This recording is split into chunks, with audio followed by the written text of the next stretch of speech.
This is what Health 3.0 looks like. This is Dr. Neal and our patient. In 50% of our rooms are consult rooms. They're designed just for talking, because we can actually get to know our patients. Health 3.0 says, look, Health 1.0 and Health 2.0 are in eternal conflict. They're always fighting. Oh no, let's bring it back to autonomy. No, you guys need to behave. You're bad little boys, doctors. How about this? You're both right and you're both wrong. Health 1.0 was right. It is a sacred human relationship. It was wrong in that was a paternalistic relationship where the doctor held all the power. That's not the case anymore. It's a partnership. Let's bring that relationship back. They're eye to eye on the couch looking at each other. He has the time and the space to know her hopes, dreams, and fears. She expects and holds him accountable to be her shepherd throughout illness. He expects her to release the victimhood of illness and be a part of her care. Holds Winnie the Pooh accountable, but gives her tools to do that instead of just saying, hey, go lose weight. Hey, stop, you can't cure stupid, right? And in the setting of that, we look at Health 2.0 and we go, you guys are right too. It is about using technology, it is about EHRs, it is about quality. You're just measuring the wrong things. You have rudimentary EHRs and you're over measuring. We need to actually measure what matters and encourage what matters, and let's use big data and science to actually improve outcomes. So that's right.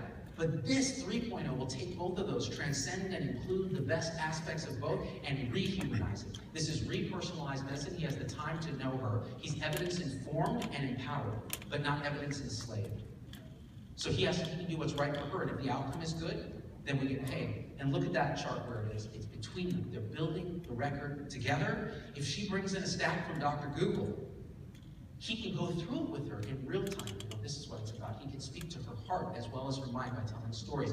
And that is the magic of 3.0. It is a distinctly human relationship, and we can make the entire 100-acre woods look like this. Now, Tigger still doesn't have teeth, because Medicaid don't pay for that. But it's very different. And people wonder, people wonder why we call it turntable health.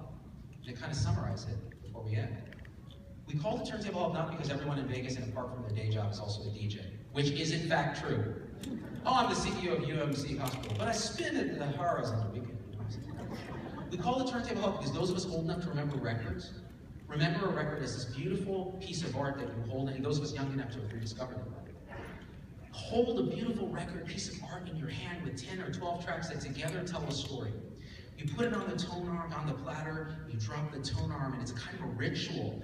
And as you do that, right, the smell and everything about it, it's so distinctive. You put it down and this beautiful, warm analog sound washes over you and your friends, because you usually have your friends there because it's such a pain to play a record that you're going to bring your buddies to share it, right?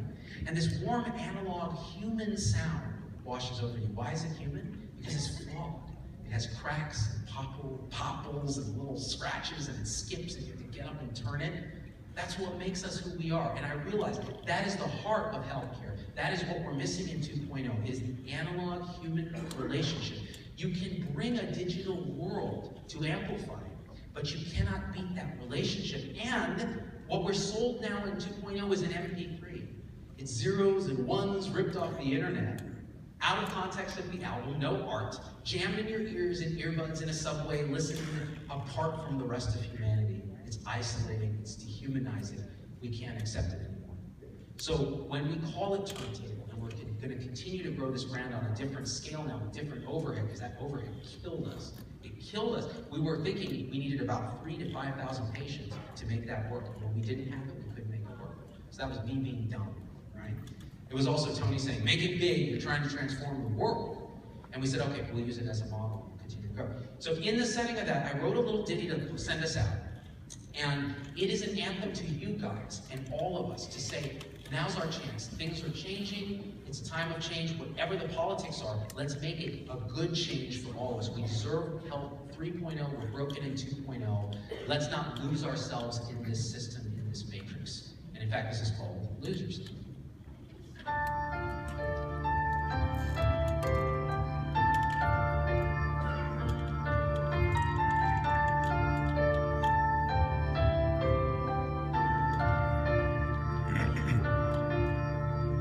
Always gel in when you're ready to wrap that up.